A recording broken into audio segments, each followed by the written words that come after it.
Hey, let me introduce you to Jody. Unfortunately, Jody's making a couple mistakes with her hair and, well, they're making her look a little bit less youthful. And in this video, I'm actually gonna walk you through exactly what those mistakes are and, more importantly, how she can modify those to create a more youthful look. Now, you're probably got two things on your mind right now, two questions, and number one would be, why would you do this? That is so mean to say that about somebody. And I would totally understand where you're coming from.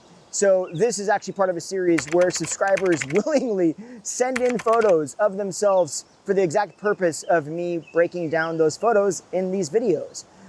Just keep in mind that this is done with 100% all love and respect. Nothing rude here. And number two, you're probably wondering why Peter Park Ranger is out in the middle of the woods talking to you about hair. Also, a fair question. My name is Justin Hickox. I've been doing hair since 1995, and to be completely honest, I'd much rather take you on adventures while I teach you about hair. I don't love sitting in front of a ring light in the salon. I'd rather bring you out and show you amazing views like waterfalls and stuff like that in the woods, so that's what I do. Fair enough? Okay, now let's move along to the mistakes. Okay, so let me break down how this video is gonna go. First, we're gonna talk about the mistakes. I'm gonna tell you exactly what's going on. Then we're gonna move on to what would actually happen if we address those mistakes and how that would impact the overall style and this youthful look that I'm talking about. And then, as always, we're gonna throw in some curveballs, some different things that she could do with her hair that would be very different from what she's doing that she might also love. And it helps to give you guys a few ideas of things that you could do. Now, in this particular video, the very last curveball that I'm doing is a big one. You are definitely not gonna wanna miss that. It's not a huge change, but it is a massive impact. And I personally love it. I think you're going to as well. So yes, stick around. Okay, with that said, first mistake. Okay, the first mistake actually comes when we get to the profile, and it's that the back is just a tiny bit too long. Now, I've said this before about bobs. If the length actually parallels the floor, it has a tendency to look like it's kind of dragging in the back and it brings your eye down. Now in her specific situation, it actually has a bit of beveling in the back. And more often than not, many times a bit of beveling can create the illusion that it's a little bit more lifted in the back and help that eye to actually travel up and offset that issue. But in Jody's particular situation, it's actually still full enough in the back that it's dragging the eye down. Now, part of this is because her hair is curly. If you've got curly hair, then you're fully aware that it tends to grow out before it grows down. So the second mistake actually compounds the first mistake. And that is simply that there isn't enough volume on the top and in the crown. And the concern with this is that when there's that much volume around the nape already, having the top lay a little bit flatter actually makes the eye go down more and points kind of, if you will, towards that volume around the nape. All of this lends itself to bringing the eye down and overall making the shape just look a little bit less lively. Now for the next mistake, we're gonna move around to the front view. And if you notice, there's a little bit too much volume on the sides around the cheeks. Now, one interesting thing to understand about Jody's specific hair texture is, yes, it's curly, but it also is a texture where there's a good amount of density around the roots and then towards kind of the mid shaft. And as it gets longer, and this is gonna be different for each individual, but there will be a specific point where it just starts to look a bit thinner at the ends. This typically isn't because of any sort of texturizing or thinning or anything, it's just the texture of that hair. What she's likely finding is that her hair basically grows to a certain extent and then just kind of doesn't really get longer than that, or it doesn't look strong or full at any length longer than that.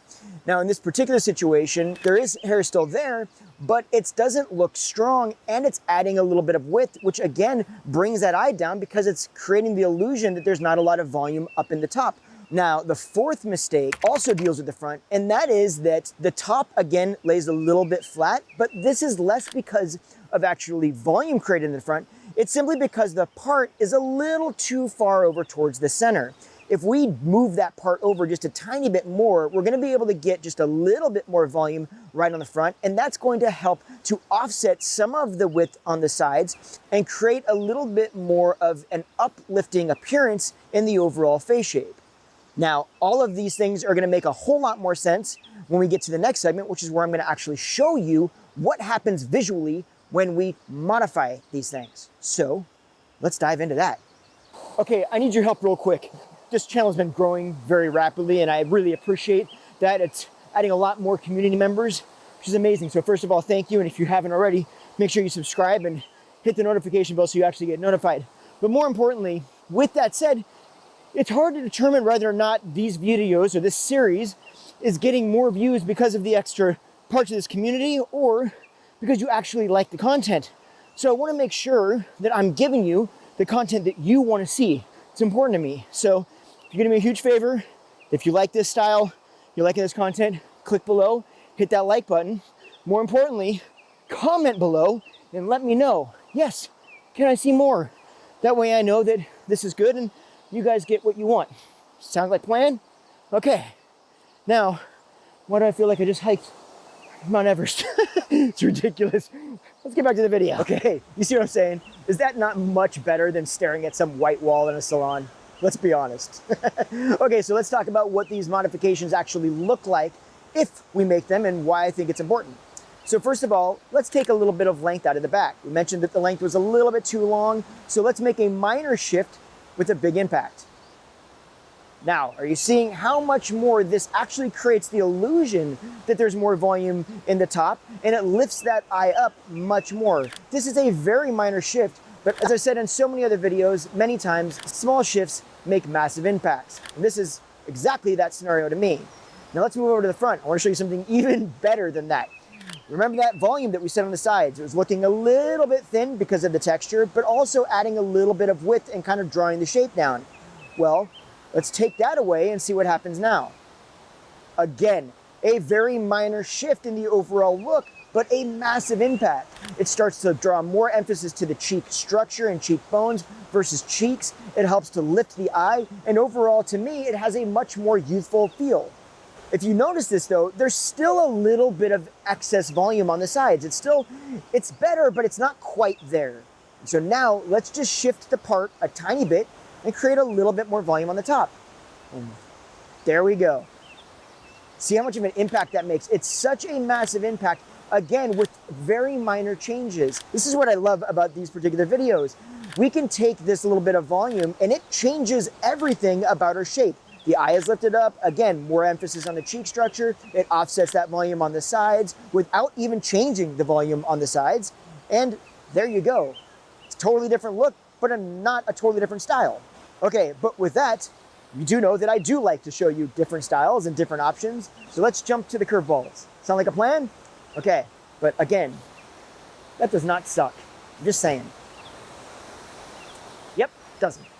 Okay, so let's dive into those curveballs. Now, first of all, these curveballs are a little bit predicated on the idea that when Jody emailed me, she did mention that she does not want to straighten her hair. So that's one thing that we want to pay attention to. But also, if you remember back when I was talking about her texture of hair, fact of the matter is that more than likely, if we were to try to get it a lot longer, it's not going to be able to hold the shape that she's going to want to have at that length. Now, with that said, here are a few different shapes that I think would look fantastic on her. I like all of these because they're shorter, but they're fun. They'll create a lot more illusion of density and fullness in her hair. And I think that she could wear all of them incredibly.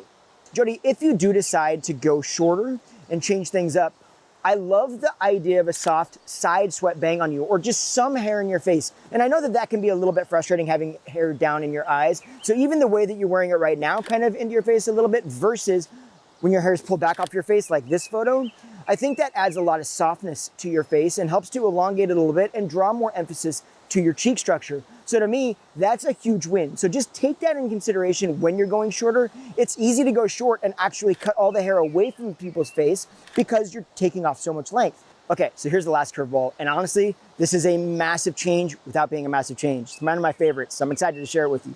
So many times when people highlight or low light curly hair, they'll have a tendency to highlight it or low light it in the same way that they would do with straight hair. Now, the concern with that is that because of the difference in the way that color is translated in curly hair versus straight hair, you'll find that in curly hair, when you do the same thing, it ends up looking a bit more washed. You don't see quite as much dimension.